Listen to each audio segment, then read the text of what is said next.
ये तो सारी बातें आपने पढ़ ली रिगार्डिंग वर्जन्स। अब आते हैं असली डिस्कशन पे। How C++ and C are different than each other. तो अब मैं आपसे C लैंग्वेज में क्वेश्चंस पूछूंगा, आप मुझे C लैंग्वेज में जवाब देना, मैं आपको C++ में जवाब दूंगा। ठीक, मुझे सबसे पहले क्वेश्चन का जवाब दीजिए। इन C language what is the importance of header file stdio.h? जल्दी बोलिए। C लैंग्वेज में ये stdio.h हेडर फाइल की क्या अहमियत होती है, क्यों यूज होती है हेडर फाइल? सबसे पहली बात, stdio stands for standard input output dot H, ऐसे ही होता है। C लैंग्वेज में stdio का फुल फॉर्म होता है standard input output, and it provides us, क्या देती है ये? Support for, and it provides us support for performing IO operations through our program। ठीक है, और ये IO operations परफॉर्म करते वक्त आप क्या यूज करते हैं? जल्दी बोलिए, आप क्या यूज करते हैं? दो फंक्शंस यूज करते हैं, एक का नाम होता है printf, एक का नाम होता है scanf। Very good. printf scanf का stdio.h में क्या होता है? printf scanf का stdio.h में क्या होता है? बहुत बढ़िया, डिक्लेरेशन होता है। So this support is given by two functions called printf and scanf, whose declaration, declaration का दूसरा नाम बताइए, डिक्लेरेशन का दूसरा नाम बताइए, प्रोटोटाइप। ये सब फंक्शन से कनेक्टेड वर्ड्स हैं, इसलिए मैंने कहा था फंक्शन सबसे ज्यादा यूज होगा। सो whose डिक्लेरेशन और prototype is given in the header file stdio.h। ठीक है, तो ये है stdio.h की इंपॉर्टेंस। अब आ जाइए C++। C++ में याद रखिएगा हम यूज करते हैं iostream.h। .h के साथ के .h के बिना? जल्दी बोलिए, .h के साथ के .h के बिना? वो डिपेंड करता है कंपाइलर कौन सा है।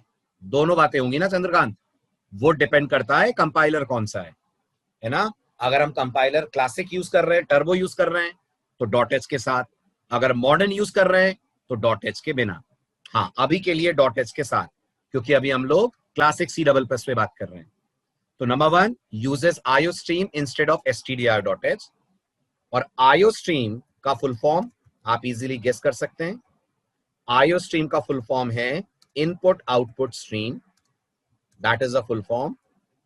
और input output stream header file की तरफ से जो हमें मिलता है वो मिलते हैं 4 pre defined objects, as it provides us 4 predefined objects called as, शायद आपने नाम सुने होंगे, cout, cin, cerr and clog। अधिकतर लोगों को दो ही नाम पता होते हैं, एक cout और एक cin, जबकि इंटरव्यू में याद रखिएगा 2 की जगह 4 नाम आपसे पूछे जाते हैं। कौन है वो 4 नाम? cout, cin, cerr and clog। ये 4 नाम आपको याद रखने हैं। कौन है ये चारों? ये चारों कहलाते हैं, बहुत ध्यान से देखिएगा, अंडरलाइन कर रहा हूं मैं, प्री डिफाइंड ऑब्जेक्ट्स। अभी बिल्कुल परेशान मत होइएगा कि सर ऑब्जेक्ट्स क्या होते हैं, वो क्या डिफरेंट होते हैं? बिल्कुल होते हैं डिफरेंट। ऑब्जेक्ट्स क्या होते हैं ये आपको पता 3 दिन बाद चलेगा, जब आप अपना पहला ऑब्जेक्ट ओरिएंटेड प्रोग्राम डेवलप करना सीखेंगे। तब तक के लिए बस इतना याद रखिए, cout, cin, cerr और clog फंक्शंस नहीं हैं, दे आर ऑब्जेक्ट।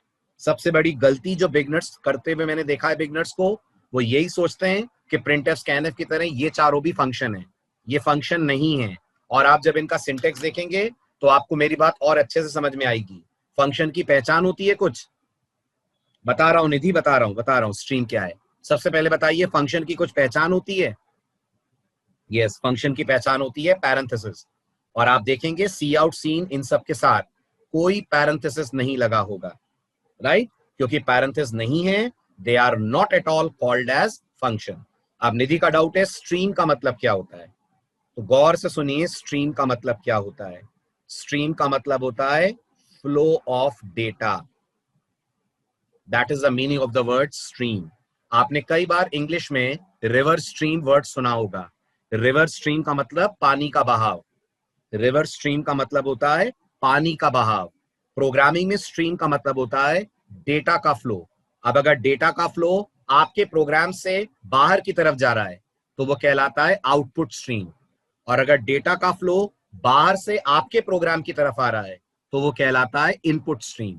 तो सी डबल प्लस की नजर से अगर देखें तो कीबोर्ड क्या हुआ, सी डबल प्लस की नजर से अगर देखें तो कीबोर्ड क्या हुआ, वो इनपुट स्ट्रीम देने वाला डिवाइस है, और मॉनिटर आउटपुट स्ट्रीम को सपोर्ट करने वाला डिवाइस है। तो स्ट्रीम का मतलब होता है डेटा का फ्लो। डेटा का फ्लो आपके प्रोग्राम से बाहर की तरफ जाए तो हम बोलते हैं ये आउटपुट स्ट्रीम है। डेटा का फ्लो आपके प्रोग्राम की तरफ आए तो हम बोलते हैं ये इनपुट स्ट्रीम है। आ रही है बात समझ? ठीक है। अब इनमें जो सबसे पॉपुलर हैं, देख तो आपको चार रहे हैं, बट इनमें जो सबसे पॉपुलर है amongst them, the two very popular objects are C out and C in। किस किस के लिए यूज होते हैं दोनों? ये दोनों यूज होते हैं used for console output and console input respectively। ये इनका पर्पस है। इसका मतलब प्रिंटफ की जगह सी आउट ने ले ली है, क्या कहते हैं? प्रिंटफ की जगह सी आउट ने ले ली है, जी हाँ, और स्कैनफ की जगह सी इन ले ली है। अच्छा, एक और बड़ा सा डाउट, क्या हम printf scanf C double plus में यूज नहीं कर सकते? क्या हम printf scanf C double plus में यूज नहीं कर सकते? 100% कर सकते हैं, 101% कर सकते हैं। कौन सी सी डबल प्लस में? क्लासिक में कि मॉडर्न में? दोनों में। दोनों सी डबल प्लस, दोनों में, दोनों सी डबल प्लस अलाउ करती हैं कि आप प्रिंटर स्कैनर यूज करें, लेकिन लोग करते नहीं है। कारण सिंपल सा है, प्रिंटर स्कैनर का सिंटेक्स सी आउट सीन के कंपैरिजन में ज्यादा टिपिकल है, और वो आपको अगली स्लाइड में दिखाऊंगा मैं। अभी अपन अगले पॉइंट पे आ रहे हैं, तब तक के लिए याद रखो printer scanner C double plus में अलाउड है यूज करना, बस उसके लिए आपको stdio को यूज करना पड़ेगा। लेकिन कोई डेवलपर ऐसा करना पसंद नहीं करता, क्योंकि प्रिंटर स्कैनर सिंटैक्टिकली सी आउट सीन से ज्यादा टिपिकल होते हैं। पॉइंट क्लियर हुआ? चेंज करें? चलो अब बात करते हैं सिंटेक्सिस की। तो आपको पता चलेगा सी आउट सीन को इतना ज्यादा प्रेफर क्यों करा जाता है कंपेयर्ड विद प्रिंटफ स्कैनर। बाकी दो का काम राहुल आगे समझ में आएगा, मैं फुल फॉर्म बता देता हूं आपको। सी आउट, क्या फुल फॉर्म बताया मैंने, सुना आपने? सी आउट का फुल फॉर्म है कंसोल आउटपुट। सी इन का फुल फॉर्म क्या था? Console input. CERR, इसका फुल फॉर्म क्या है? इसका फुल फॉर्म है कंसोल एरर।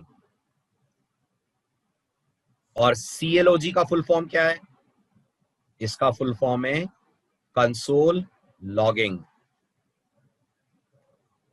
ठीक है, ये आपसे मैं आगे के लेक्चर्स में डिस्कस करूंगा, क्या होता है ये कंसोल एरर, क्या होता है कंसोल लॉगिंग।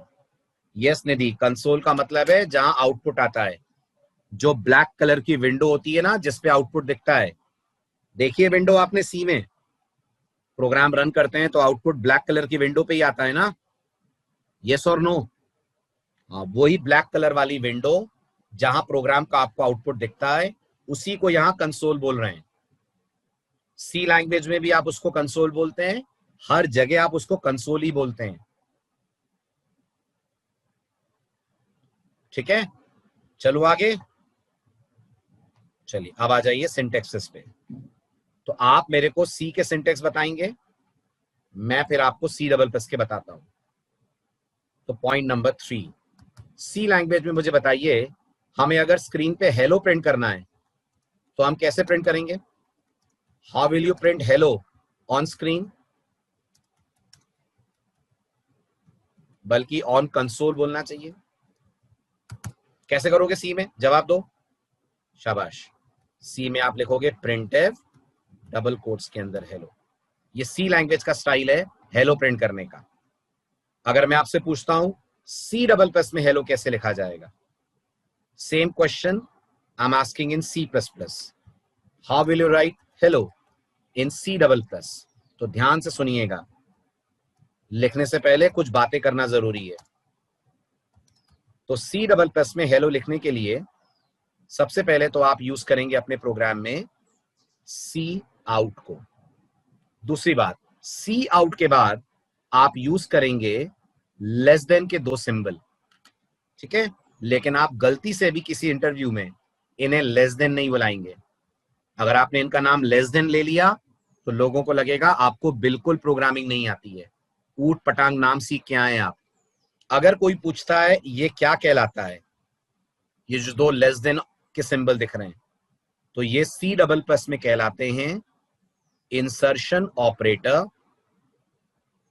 या आप इसे बुला सकते हैं इंसर्टर।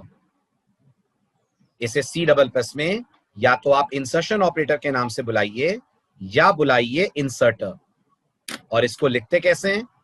इसको लिखने का तरीका है, आप सी आउट लिखेंगे, इंसर्शन ऑपरेटर लगाएंगे और आप आपका टेक्स्ट लिख देंगे which in this case is hello.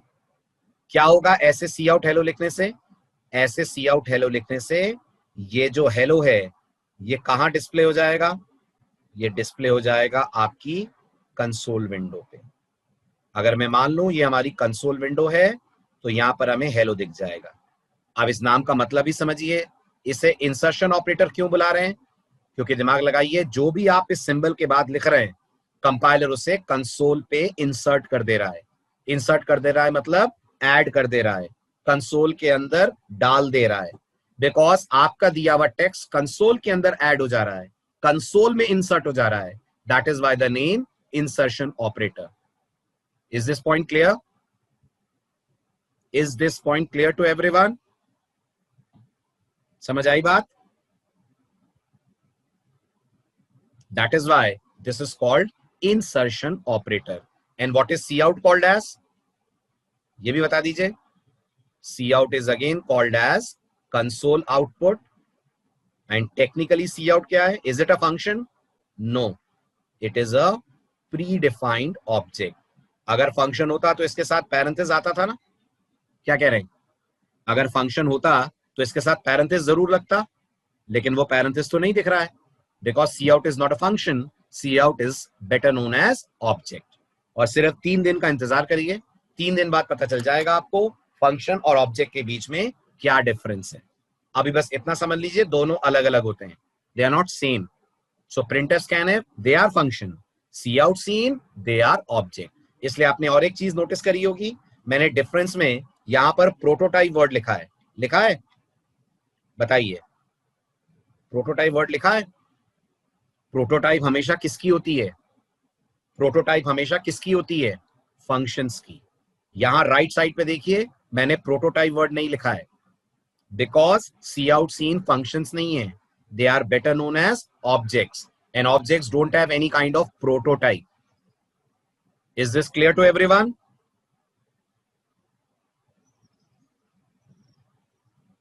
ठीक है। दूसरी बात, क्या सी डबल प्लस में प्रिंटफ यूज करना चाहें तो कर पाएंगे? हाँ, कर पाएंगे।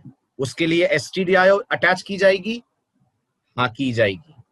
ठीक है, तो याद रखिएगा, अगर मेरे को यही प्रिंटफ यहां भी चाहिए तो कंपाइलर मना नहीं करता है। बट जैसा मैंने कहा, no one prefers doing this. लोग हमेशा सी डबल प्लस के स्टाइल में चीजें लिखना पसंद करते हैं, और सी डबल प्लस कहती है जब आप सी डबल प्लस यूज कर रहे हैं तो फिर आप प्रिंटर स्कैनफ को ड्रॉप करके सी डबल प्लस के तरीके से स्क्रीन पे टेक्स्ट प्रिंट कराइए। हो गया क्लियर? Very good. अब आप लोग स्क्रीनशॉट्स ले लीजिए, अगला लेक्चर और ज्यादा टेक्निकल और इंपॉर्टेंट होने वाला है। So make sure lecture miss ना हो. This is page number 1. Page number 2, अगले लेक्चर में और ज्यादा डिफरेंसेस पढ़ेंगे अपन. आज तो बस शुरुआत हुई है डिफरेंसेस की. Next lecture will be more technical, more deep discussions will be done between C and C++ comparison.